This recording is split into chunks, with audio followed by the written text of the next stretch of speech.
Hello friends, मैं शालिनी पांडे स्वागत करती हूँ आपके अपने YouTube channel Shalini beyond study में।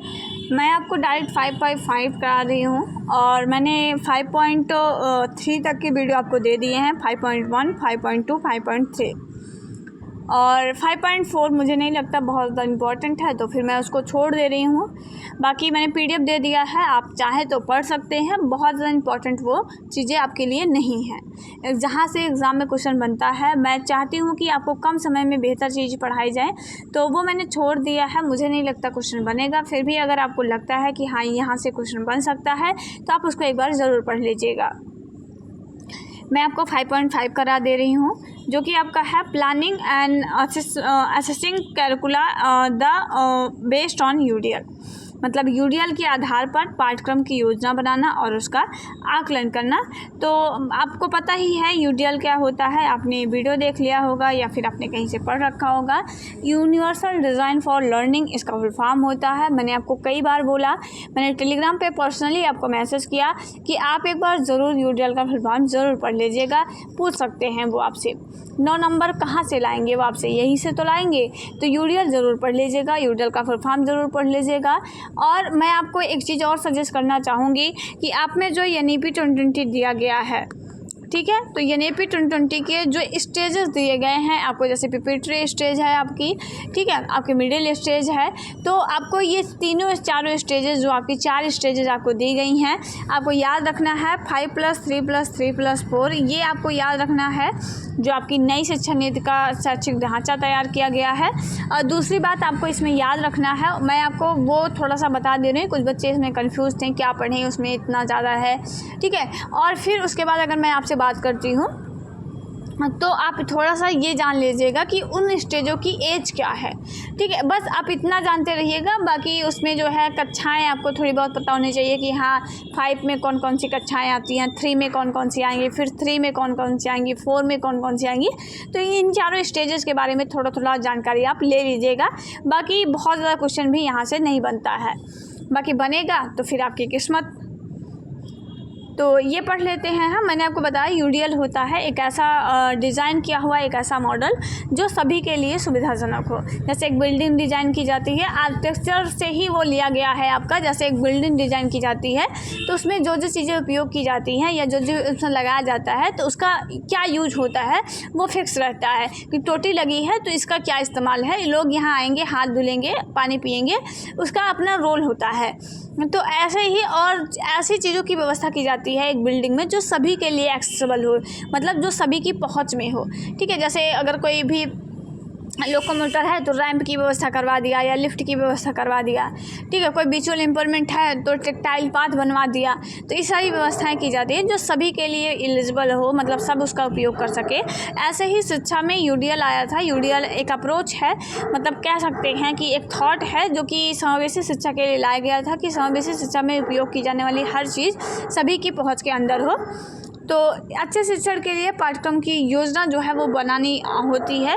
जब आप चाहते हैं कि आप बहुत अच्छे से पढ़ाएं तो आपको एक प्री प्लानिंग जो है आपको करनी चाहिए, और यह नियोजन आपके अध्यायों को स्पष्ट और संबद्ध बनाने में जो है वो मदद करता है, जिसका अर्थ यह है कि आपके छात्र सक्रिय रहते हैं और जो है वो रुचि लेते हैं। जब आप इंटरेस्टिंग तरीके से अपनी एक प्री प्लानिंग के साथ चीज़ों को पढ़ाते हैं तो उसमें छात्र जो है वो आपके इंटरेस्ट लेते हैं। योजना को प्रभावी बनाने की प्रक्रिया को लचीला रखना होता है। जैसे जब आप कोई योजना बना रहे हो, जैसे आपने लेसन प्लान बनाया होगा ना, तो लेसन प्लान आप कैसे बनाते हैं? लेसन प्लान आप बच्चों की ज़रूरतों को ध्यान में रख करके डिज़ाइन करते हैं, और उसमें कुछ आप स्पेस भी छोड़ते हैं कि अगर कहीं पे जैसे मान लीजिए आपने आज पढ़ाया और जिस शिक्षणविद को माध्यम से पढ़ाया वो बच्चों की समझ में नहीं आया, तो नेक्स्ट डे जो है आप दोबारा से किसी नई शिक्षणविद के माध्यम से पढ़ाएंगे। तो अपनी जो प्रक्रिया रहती है बच्चे को पढ़ाने की, उसमें थोड़ा लचीलापन भी रखना होता है, ताकि अध्यापक पढ़ाते समय अपने छात्रों की प्रतिक्रियाओं के आधार पर शिक्षण प्रक्रिया में जो है वो बदलाव कर सके। जैसे वो पढ़ा रहे हैं, उनको लग रहा है कि बच्चे इस मेथड से नहीं सीख सकते हैं, तो उनके पास एक दूसरा मेथड भी अवेलेबल होना चाहिए ताकि वो उस मेथड से समझा दे। कई अध्यायों की योजना पर काम करने के लिए छात्रों और उनके पूर्व ज्ञान को जानना, पाठ्यक्रम में आगे बढ़ने का अर्थ को जानना, छात्रों को सीखने में मदद करने के लिए सर्वोत्तम साधनों और गतिविधियों की खोज करना जो है वो महत्वपूर्ण होता है। और नियोजन एक सतत प्रक्रिया है जो आपको अलग अलग अध्यायों और उसके साथ ही क्रमबद्ध रूप से कई अध्यायों दोनों की तैयारी में जो है वो मदद करता है। जब आप किसी पाठ्यक्रम का अनुसरण करते हैं तो नियोजन के पहले भाग में यह निश्चित करना होता है कि पाठ्यक्रम के विषय और प्रसंगों को आप कितनी कुशलता से खंडों या टुकड़ों में विभाजित कर सकते हैं। यह भी आपके अंदर गुण होना चाहिए। आपको छात्रों की प्रगति, कौशल, ज्ञान का क्रमिक रूप से जो विकास करने के लिए उपलब्ध समय और तरीकों पर भी विचार करना होगा। मतलब जब आप पाठ्य योजना बना रहे हैं तो आपको कुछ विषयों में स्पष्ट रहना होगा। जैसे विद्यार्थियों को आप क्या सिखाना चाहते हैं, आप उस विषय वस्तु का परिचय कैसे देंगे, कैसे आप इंट्रोड्यूस करेंगे, वो आपको बिल्कुल स्पष्ट होना चाहिए कि मैं क्लासरूम में इंटर करते ही तुरंत ब्लैक बोर्ड पे छाप दूंगा या फिर मैं बच्चों से ही अपने टॉपिक निकलवाऊंगा। तो आपको पता होना चाहिए कि मैं अपने विषय का इंट्रोडक्शन बच्चों को कैसे दूंगा, विद्यार्थियों को क्या करना होगा और क्यों। ठीक है, बच्चे क्या एक्टिविटी करेंगे और ऐसा करके वो क्या अचीव कर सकते हैं, ये आपको बिल्कुल पता होना चाहिए। जब आप अधिगम प्रक्रिया को सक्रिय और रोचक बनाना चाहेंगे तभी विद्यार्थी सहज और जिज्ञासु होंगे। मतलब जब आप खुद बच्चे को इस तरह से पढ़ाएंगे कि बच्चा खुद ही पढ़ने के लिए इच्छुक हो जाएगा, या जब आप बहुत इंटरेस्टिंग वे में पढ़ाएंगे तभी जाकर के कोई छात्र आपसे जुड़ेंगे। तो आपको इसका भी ध्यान रखना है। जब भी आप टीचिंग करें तो आपकी तरीके ऐसे होने चाहिए ताकि एक बार में ही बच्चों को चीज़ें क्लियर हो जाएँ। और इस बात पर विचार करें कि पाठों में विद्यार्थियों से क्या करने को कहा जाएगा ताकि आप न केवल विविधता और रुचि बल्कि लचीलापन भी जो है वो बनाए रखेंगे। और विभिन्न पाठों से गुजरते हुए विद्यार्थियों की प्रगति का जो है वो आकलन करने की आप योजना बनाएंगे। अपने पाठों को 3 भागों में तैयार करने के बारे में सोचें। सबसे पहले परिचय, मतलब पाठ के शुरू में विद्यार्थियों को बताएं कि वे क्या सीखेंगे और क्या करेंगे ताकि हर एक को पता हो रहे कि उसे क्या अपेक्षित है। विद्यार्थियों में दिलचस्पी पैदा करने के लिए उन्हें जो वे पहले से जानते हैं उसे साझा करने को प्रोत्साहित करें। ये कोई नई बात नहीं है, ये जो मैं आपको बता रही हूँ ना, ये कोई नई बात नहीं है। आपने लेसन प्लान बनाया होगा तो लेसन प्लान में आप क्या करते हैं, ठीक है, अपने पाठ को प्रस्तुत करने से पहले आप बच्चों को एक इंट्रोडक्शन देते हैं ना अपने पाठ का, उनका पूर्व ज्ञान चेक करते हैं कि उनको कितना ज्ञान है, क्या जानते हैं वो हमारे टॉपिक के बारे में जो हम उनको बताने चाहते हैं। उसके प्रति सबसे पहले आप उनके अंदर रुचि जागृत करते हैं, उनको उस चीज़ के प्रति इंट्रोड्यूस करवाते हैं ताकि आप उनके ही अंदर से वो टॉपिक निकलवा सकें। ये कोई बड़ी बात नहीं है, ये कोई रटने वाली बात नहीं है, ठीक है। ये आप जानते हैं कि सबसे पहले आपको क्या करना है, उनको परिचय देना है। फिर पाठ का जो मुख्य भाग होगा आपको उनको बताना है कि विद्यार्थियों के पूर्व ज्ञान के आधार पर विषय वस्तु की एक रूपरेखा आप तैयार करेंगे। जब आप स्थानीय संसाधनों, नई जानकारी या सक्रिय पद्धतियों के प्रयोग का निर्णय ले सकते हैं और जिनमें सामूहिक, अगर हम बात करते हैं सामूहिक कार्य या समस्याओं का समाधान करना जो है वो शामिल है।